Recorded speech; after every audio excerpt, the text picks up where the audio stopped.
Hey everybody, आज मैं आपको 67 बीपीएससी के लिए 8 इंपॉर्टेंट थीम्स और 8 इंपॉर्टेंट टॉपिक्स बताने वाला हूं और ये मैंने regress analysis of 20 years previous question paper को एनालाइज करके किया है। So these questions are very very very important, these topics are very very very important. So let's get started. तो देखिए, फर्स्ट इंपॉर्टेंट है कि आपको जितनी भी स्कीम्स और पॉलिसीज जो कि अपकमिंग है, जो कि गवर्नमेंट ने प्रीवियस 1 ईयर में की है, ये तो आपको करना है। उनके ऑब्जेक्टिव्स आपका टोटली क्लियर होना चाहिए, चाहे वो नेशनल इंपॉर्टेंस के हो, चाहे वो बिहार के इंपॉर्टेंस के हो। जैसे कि अगर नेशनल इंपॉर्टेंस की बात करें तो प्रधानमंत्री जनधन योजना या फिर आयुष योजना, ये सारी चीजों के ऊपर आपको फोकस करना है। अगर बिहार के स्कीम्स की बात करें तो कुसुम योजना, मनरेगा योजना, इसके अंदर कौन कौन से प्रोविजंस हैं, इसका मेन ऑब्जेक्टिव क्या है, ये आपको करना है। जैसे बिहार के स्कीम्स के अंदर जीविका योजना हो गई, गर्ल्स और वुमेन्स के लिए या डिप्राइव्ड क्लासेस के लिए, ये डिसेबल्ड क्लासेस के लिए, इन सब के लिए कौन कौन सी स्कीम्स और पॉलिसी स्टार्ट की है, ये बेहद इंपॉर्टेंट हो जाती है और प्रीवियस ईयर क्वेश्चन में इसके आने के चांसेस बहुत ही इंक्रीजिंग है। नेक्स्ट, स्पोर्ट्स से हमेशा 3 to 5 क्वेश्चंस बहुत ही इंपॉर्टेंट हो जाते हैं, चाहे वो ओलंपिक्स की बात करें, चाहे पैरा ओलंपिक्स की बात करें। टेनिस से कौन कौन से प्लेयर्स गए हैं और भी अदर से कौन कौन से प्लेयर गए हैं,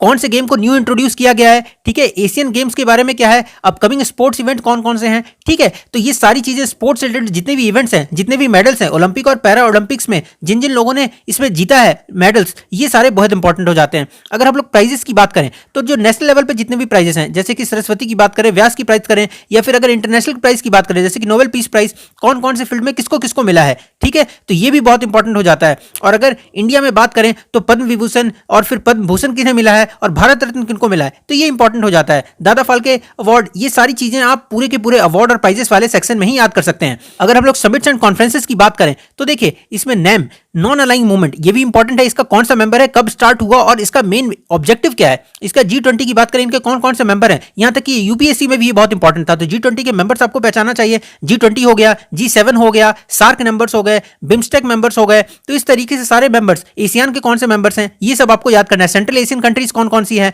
तो ये आपको याद करना ही करना है। मिडिल ईस्ट में कौन कौन सी कंट्रीज आती हैं, तो जैसे कि G20, G7। अगर ओपेक की बात करें तो organisation of petroleum exporting countries, इसका मेन हेडक्वार्टर कहां है, तो लोग डाल देते हैं कि मिडिल ईस्ट में है, बल्कि इसका मेन हेडक्वार्टर कहां है, वियना में है। तो ये सारी चीजें प्लस आपको इसका हेडक्वार्टर WTO के रिलेटेड, गेट्स के रिलेटेड, और फिर ये सारा का सारा टॉपिक जो पूरे समिट्स और कॉन्फ्रेंसेस हैं, ये सारा बेहद इंपॉर्टेंट हो जाता है, ठीक है। अगर हम लोग नेक्स्ट की बात करें तो डेज एंड थीम्स, सो जितने भी डेज हैं, जैसे कि स्पोर्ट्स डे कब सेलिब्रेट किया जाता है, सो 29 अगस्त को सेलिब्रेट किया जाता है। अगर एनवायरमेंट डे की बात करें तो 5 जून को, और इसका थीम क्या है, मतलब इस ईयर का 2021 का थीम कौन सा था, क्योंकि 2022 में एग्जाम अपीयर होने वाले हैं। तो उसी तरीके से वाटर डे कब मनाया जाता है, 22 मार्च को। अर्थ डे कब मनाया जाता है, 22 अप्रैल को। तो ये मैंने कुछ एग्जांपल्स दिए जो कि वेरी वेरी वेरी इंपॉर्टेंट है, और आप इसी तरीके से डेज और थीम्स आपको याद करना ही है। और आप इसे क्या कर सकते हैं, कंफ्यूजन के लिए आप इसे इंटरलेट कर सकते हैं। जैसे वाटर डे 22 मार्च है और अर्थ डे 22 अप्रैल है, सिर्फ और सिर्फ 1 मंथ का गैप है। तो इस तरीके से आप इंटरलेट करके याद कर सकते हैं। एनवायरमेंट में बहुत इंपॉर्टेंट हो जाता है, 5 जून को तो एनवायरमेंट डे मनाया जाता है। बायोडायवर्सिटी डे कब मनाया जा सकता है, तो ये सारी चीजें आपको याद करनी ही करनी है। बुक्स एंड ऑथर्स आपके लिए इंपॉर्टेंट टॉपिक हो जाता है, जिसमें से कि 1 to 2 क्वेश्चन आपके लिए हमेशा तैयार ही रहता है। और आपको बुक्स एंड ऑथर्स की अनगिनत लिस्ट है,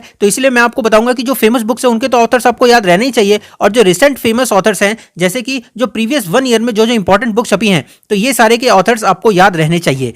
अगर हम लोग नेक्स्ट बात करें तो जितनी भी जो ज्वाइंट एक्सरसाइजेस कंडक्ट हुई है विद रिस्पेक्ट टू इंडिया और इसके नेबरिंग कंट्रीज, ये इंपॉर्टेंट हो जाती है। जैसे कि फॉर एग्जांपल मालाबार एक्सरसाइज है, राइट, कॉर्पेट एक्सरसाइज है, युद्धाभ्यास है, और इसी तरीके से और भी इंडिया और रसिया, इंडिया चाइना, और इस तरीके से जो सार्क रिलेशन है, और प्लस जो इंडिया की इंपॉर्टेंट जो इंटरनेशनल रिलेशंस में, जैसे कि इंडिया के साथ यूएस की, इंडिया के साथ फ्रांस की, इंडिया के साथ रसिया की, इंडिया के साथ चाइना की, इंडिया के साथ श्रीलंका की, इंडिया के साथ बांग्लादेश की। तो ये सारी जो इंपॉर्टेंट एक्सरसाइज है, जैसे इंडिया को रिलेशन का बहुत इंपॉर्टेंट मायने रखता है इंटरनेशनल रिलेशन में, तो वो आपको ज्वाइंट एक्सरसाइजेस करनी ही करनी है। और एट द लास्ट जो 8th इंपॉर्टेंट टॉपिक है वो है कि बिहार के करंट अफेयर्स। बिहार के करंट अफेयर्स में से 4 to 5 क्वेश्चंस आपको हमेशा देखने के लिए मिलते हैं। और बिहार के करंट अफेयर्स आप कितने टाइम का कर सकते हैं, आपको देखिए प्रीवियस 1 ईयर जिस समय से भी है, मैं आपको बताता हूं कि जैसे कि ऑलमोस्ट अभी डेट फाइनली अनाउंस नहीं है, पर ऐसा कहा जा रहा है कि अप्रैल मिडल में होगा। तो अप्रैल मिडल मतलब कि आप प्रीवियस, मतलब कि आप जैन 2021 से लेकर के पूरा 2021 कंप्लीट कर सकते हैं, और 22 के स्टार्टिंग के अप टू फेब या मार्च के 2022 तक आप कंप्लीट कर सकते हैं बिहार के करंट अफेयर्स, ठीक है। तो इसमें